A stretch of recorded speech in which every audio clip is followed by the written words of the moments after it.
Salam, sizi TV1 ekranlarından salamlayıram. Günün əsas xəbərlərini izləyirsiniz. Milli Məclis Hesablama Palatasının hesabatını qəbul edib. Daha ətraflı məlumatı təqdim edirik. Milli Məclis Hesablama Palatasının 2025-ci ildə fəaliyyəti haqqında hesabatını qəbul edib. Hesabatı Hesablama Palatasının sədri Vüqar Gülməmmədov parlamentin bugün keçirilən iclasında təqdim edib. Milli Məclisin aprelin 21-də keçirilən plenar iclasında İnzibati Xətalar Məcəlləsinə təklif olunan dəyişikliklər də müzakirələrdən sonra qəbul edilib.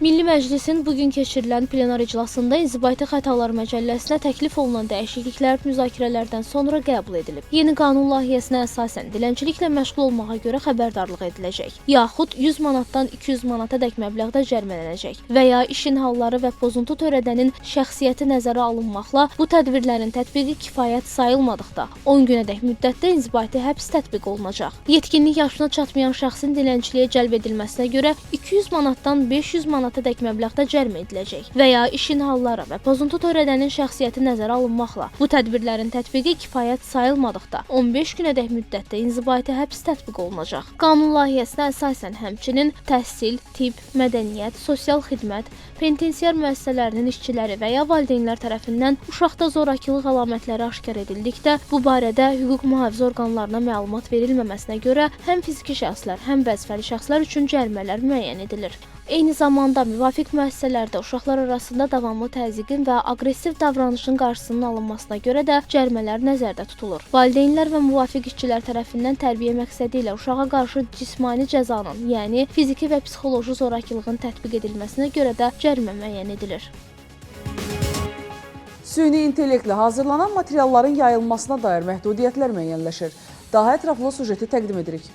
Cinayət Məcəlləsində, Cinayət Prosessual Məcəlləsində, informasiya, informasiyalaşdırma və informasiyanın mühafizəsi haqqında və media haqqında qanunlarda dəyişiklik edilməsi barədə qanun layihəsi 3-cü oxunuşda təsdiqlənib. Sənəd layihəsi parlamentin bugün keçirilən plenar iclasının gündəliyinə daxil edilib. Layihə süni intellekt texnologiyalarından istifadə edilməklə reallığı əks etdirməyən foto, video və audio materiallarının hazırlanması və yayılması ilə bağlı hüquqi çərçivənin formalaşdırılması məqsədi daşıyır. Həmin halların qarşısının alınması məqsədi ilə qanunda müvafiq hüquqi məsuliyyət mexanizmlərinin müəyyən edilməsi nəzərdə tutulur. Aprelin 21-də Özbəkistan Ali Məclisi Senatının təşkilatçılığı ilə Mərkəzi Asiya qadınları, prioritet vəzifələr və birgə fəaliyyət mövzusunda Mərkəzi Asiya dövlətlərinin qadın liderləri dialoqunun onlayn konfransı keçirilib.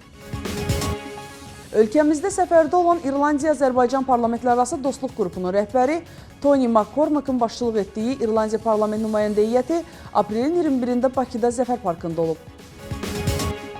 Azərbaycan gələn ay mühüm beynəlxalq tədbirə BMT-nin 13-cü Ümumdünya Şəhərsalma Forumuna ev sahibliyi edəcək. Bu mötəbər tədbir ərəfəsində beynəlxalq mütəxəssislərin diqqəti Azərbaycanın işğaldan azad edilmiş Qarabağ və Şərqi Zəngəzur iqtisadi regionlarına, xüsusilə də bu torpaqlarda həyata keçirilən misilsiz quruculuq işlərinə yönəlib. Azərbaycanın tətbiq etdiyi innovativ şəhərsalma həlləri bugün müasir arxitekturanın ən qabaqcıl nümunələri hesab olunur. Ağdam şəhərinə daha 92 ailə yola salınıb, daha ətraflı sujetdə. Prezident İlham Əliyevin tapşırığına uyğun olaraq işğaldan azad edilmiş ərazilərə böyük qayıdış davam etdirilir. Ağdam şəhərinə köç edənlər Respublikanın müxtəlif yerlərində, əsasən yataqxanalarda, sanatoriya və inzibati binalarda müvəqqəti məskunlaşmış ailələrdir. Bu mərhələdə Ağdam şəhərinə 332 nəfərdən ibarət 92 ailə köçürülüb. Xüsusi təyinatlı qüvvələrin ən hərbi hissəsində 2016-cı ilin aprel döyüşlərinin 10-cu il dönümü və aprel şəhidlərinin xatirəsinə həsr olunmuş anım tədbiri keçirilib. Fövqəladə Hallar Nazirliyinin Aran Regional Mərkəzi tərəfindən mülki müdafiə tədbirləri təşkil edilib. Fövqəladə Hallar Nazirliyinin Aran Regional Mərkəzi tərəfindən Mingəçevir Tibb Kollecində müəllim və tələbə heyəti üçün əhalinin fövqəladə hallar zamanı mühafizəsinin təşkili mövzusunda mülki müdafiə dərsi Yevlax şəhər Mirzə Ələkbər Sabir adlı 2 nömrəli tam orta ümumi təhsil məktəbində və Göyçay rayon mərkəzi xəstəxanası publik hüquqi şəxsdə fövqəladə hadisələrin nəticələrinin aradan qaldırılması zamanı mülki müdafiə orqan və qüvvələrinin idarə edilməsinin təşkili mövzusunda mülki müdafiə məşqləri keçirilib. Dərs və məşqlərin keçirilməsində məqsəd vətəndaşların fövqəladə hallarla bağlı davranış qaydaları, mülki müdafiə sayəsində biliklərinin artırılması, fövqəladə hadisələrin qarşısının alınması məqsədi ilə profilaktik tədbirlərin görülməsi, bu sahədə rəhbər heyətin funksional vəzifələrinin lazımi səviyyədə yerinə yetirməsi üzrə nəzəri bilik və praktiki vərdişlərini təkmilləşdirməkdən, təşkilatçılıq və operativliyin artırılmasından ibarət olub. Tədbirlər zamanı müəssisələrin heyətinin fövqəladə hal barədə xəbərdar edilməsi, xəbərdarlıq toplanışı siqnalı ilə qaldırılması, toplanma məntəqəsinə yürüş, toplanış və idarəetmənin təşkili üzrə fəaliyyətləri yoxlanılıb, kollektivlərin təxliyəsi, zərərçəkmişlərə ilk yardımın göstərilməsi və digər əməliyyatlar icra olunub. Həmçinin funksional vəzifələrlə bağlı məruzələr dinlənilib, uğurla keçən tədbirlərdən sonra nəticələr təhlil edilib, aidiyyatı üzrə tapşırıqlar verilib. Polis və sərhədçilərin birgə əməliyyatı zamanı 28 kiloqram narkotik vasitə aşkarlanıb. Polis və sərhədçilərin birgə əməliyyatı zamanı 28 kiloqram narkotik vasitə aşkarlanıb. Bildirilib ki, polis və sərhədçilər tərəfindən narkotik vasitələrin qanunsuz dövriyyəsinin qarşısının alınması məqsədi ilə birgə əməliyyat keçirilib. Tədbir zamanı oğurluq və xuliqanlıq cinayətlərinə görə əvvəllər məhkum olunan Eldar Cəfərli saxlanılıb. Ondan 28 kiloqram tərkibinə zərərli maddələr əlavə edilmiş marixuana aşkarlanıb. Saxlanılan şəxsin ölkəyə qaçaq yollarla narkotik vasitələr gətirən əsas şəxslərdən biri olduğu müəyyən edilib. Faktla bağlı cinayət işi başlanılıb, saxlanılan şəxs barəsində məhkəmənin qərarı ilə həbs qəti imkan tədbiri seçilib. Ankarada Türk dünyasının elmi irsini və ortaq gələcəyini bir araya gətirən mühüm müzakirələr və təqdimatlar baş tutub. Əməkdaşımız İldırım Musayevin süjetini təqdim edirik. Türk Akademiyası və Ankara Sosial Bilimlər Universitetinin əməkdaşlığı ilə 1926-cı ildə Bakı şəhərində keçirilmiş 1-ci Türkoloji Qurultayın 100 illiyinə həsr olunan tədbirlər silsiləsinin ilk proqramı təşkil edilib. Tədbir çərçivəsində qurultayın tarixi kontekstini əks etdirən arxiv fotolardan ibarət sərgi açılıb, həmçinin beynəlxalq layihələr əsasında hazırlanmış elmi nəşrlər təqdim olunub. Açılışda çıxış edən Türk Akademiyasının prezidenti Şahin Mustafayev bildirib ki, 1926-cı il 1-ci Türkoloji Qurultayın Türk dünyasında ortaq elmi və mədəni məkanın formalaşmasında dönüş nöqtəsi olub. Panel müzakirələrində qurultayın türkologiyanın inkişafına təsiri və bugün Türk dünyasında elmi əməkdaşlığın perspektivləri müzakirə edilib. Qeyd olunub ki, 2023-cü ildə Akademiyanın koordinasiyası ilə ortaq Türk əlifbası komissiyası yaradılıb və 2024-cü ilin sentyabrında ortaq Türk əlifbası qəbul edilib. Türk Akademiyası bu əlifba ilə Abay Kunanbayev və Çingiz Aytmatovun əsərlərini ilk nümunə kimi nəşr edib. Sonda Türk Akademiyası ilə Ankara Sosial Bilimlər Universiteti arasında əməkdaşlıq protokolu imzalanıb. Tədbirlər növbəti günlərdə də müxtəlif panellərlə davam edəcək. İldırım Musayev, Ayan Hüseynli, TV1. Bugün günorta saatlarında Qara Qarayev, Nərimanov mənzilində tuneldə qalan qatarlarda texniki nasazlıq baş verib. Bu barədə qurum məlumat yayıb. Məlumatda Bakı metropoliteninin bir müddət sonra fəaliyyəti bərpa edilib. Xəttlər üzrə qatarlararası intervallar qorunmaqla hərəkət tam təmin edilib, yaranmış narahatlığa görə sərnişinlərdən bir daha üzr istəyir, göstərilən anlayışa görə təşəkkür edirik deyə qurumun məlumatında bildirilib. Azərbaycandan Ermənistana neft məhsullarının növbəti partiyası yola salınıb. Daha ətraflı sujetdə. Bugün Ermənistana 16 vaqon həcmində 974 ton dizel yanacağı göndərilir. Ümumilikdə indiyədək Azərbaycandan Ermənistana 7610 ton dizel yanacağı, 979 ton AI-92 markalı benzin və 2955 ton AI-95 markalı benzin yola salınıb. İndi isə xarici xəbər blokuna keçid edək. Rumıniyanın paytaxtı Buxarestdə yerləşən Set West istili elektrik stansiyasında şiddətli partlayış qeydə alınıb. Rumıniyanın Fövqəladə Hallar Departamentinin rəhbəri Raed Arafat müəssisənin ərazisində 2 transformator alışaraq yanmağa başlayıb deyə bildirib. Raed Arafat hadisə nəticəsində tələfatın olmadığını diqqətə çatdırıb. Yanğının yayılma ehtimalı ilə bağlı suala cavab verən departament rəhbəri yanğınsöndürənlərin rəyinə əsaslanaraq belə bir təhlükənin gözlənilmədiyini vurğulayıb. Eyni zamanda o əlavə edib ki, hazırda ərazidəki vəziyyət nəzarət altında saxlanılır. İtaliyanın Neapol şəhərində qarətçilər yerli bank şöbəsinə daxil olmaq üçün kanalizasiya sistemində 12 metrlik tunel qazıblar. Geoloqlar və kriminalistlər yeraltı labirinti araşdıraraq müəyyən ediblər ki, peşəkar qazıntı ustaları bir neçə həftə yerin altında işləyiblər. Hündürlüyü 70-90 sm olan tunel təxminən 4,5 metr dərinlikdə çəkilib və kanalizasiyanın əsas xəttindən birbaşa bankın anbarının döşəməsinə aparır. İstintaqın versiyasına görə dəstə 2 qrupa bölünüb: qazıntı aparanlar və hücum qrupu. Qarət zamanı 3 nəfər döşəmədə açılan dəlikdən binaya daxil olub, daha 3 nəfər isə mərkəzi girişdən içəri girib.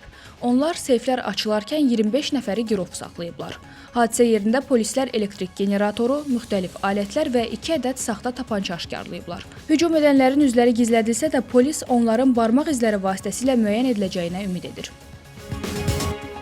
Meksikada silahlı şəxs Teotihuacan şəhərində turistlərə atəş açıb. O, şəhərdəki hündürlüyü 43 metr olan Ay piramidasına qalxaraq zirvədən atəş açıb. Hadisə nəticəsində 7 nəfər yaralanıb. Kanadalı qadın turist isə ölüb. Silahlı şəxs isə daha sonra intihar edib. Türkiyənin cənub-şərqində güclü leysan yağışlardan sonra daşqın baş verib. Bir sıra rayonlarda suyun səviyyəsi o qədər yüksəlib ki, avtomobillər demək olar ki, tamamilə suyun altında qalıb. Yerli sakinlər küçələrin su altında qaldığını və ciddi hərəkət problemlərinin olduğunu bildirirlər. Yaponiyada aprelin 20-sində baş verən 7.7 bal gücündə güclü zəlzələ nəticəsində 6 nəfər xəsarət alıb, onlardan ikisinin vəziyyəti ağırdır. Bildirilib ki, yaralanan 4 nəfər yüngül xəsarətlər, 2 nəfər isə ağırdır. Xatırladaq ki, ötən gün Sakit Okeanda Yaponiyanın şimal-şərq akvatoriyasında güclü zəlzələ olub.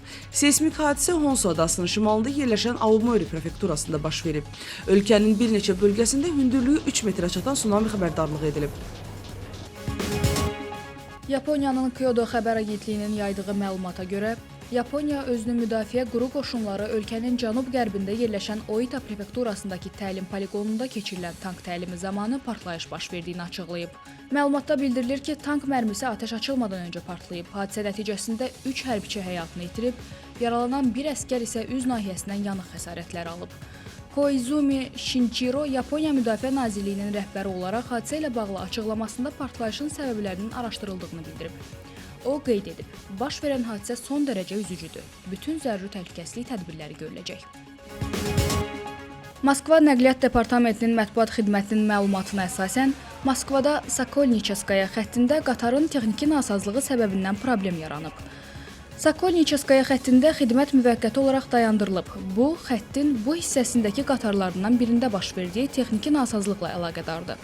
Sözügedən qatar istehsalçı tərəfindən təmir olunur. Qatarın dayanması nəticəsində heç kim xəsarət almayıb. Metro işçiləri sərnişinlərə dayanmış qatardan düşməyə kömək ediblər. Məlumatda bildirilib. İranın neft tankerinin ələ keçirilməsi ilə bağlı görüntülər yayılıb. Məlumata görə hadisəni əks etdirən video görüntülər sosial şəbəkələrdə paylaşılıb. Bildirilir ki, ələ keçirilən tanker İslam İnqilabı Keşikçiləri Korpusuna məxsus olduğu ehtimal edilən kölgə dolanmasına aid ola bilər. Məlumata görə İsrailli qüvvələr yaralı Fələstinlini daşıyan təcili yardım avtomobilini hədəf alıb. Hadisə bölgədə gərginliyi daha da artırıb və ciddi reaksiyalara səbəb olub. Braziliyanın Foz do Iguaçu şəhərində boks üzrə Dünya Kuboku start götürüb. Reyting xarakterli yarışa Azərbaycan millisinin üzvü Nəbi İskəndərov qələbə ilə başlayıb.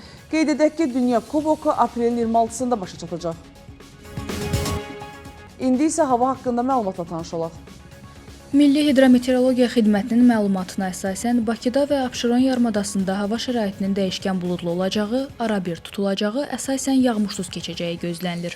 Lakin gecə və səhər bəzi yerlərdə duman, çiskin olacağı ehtimalı var.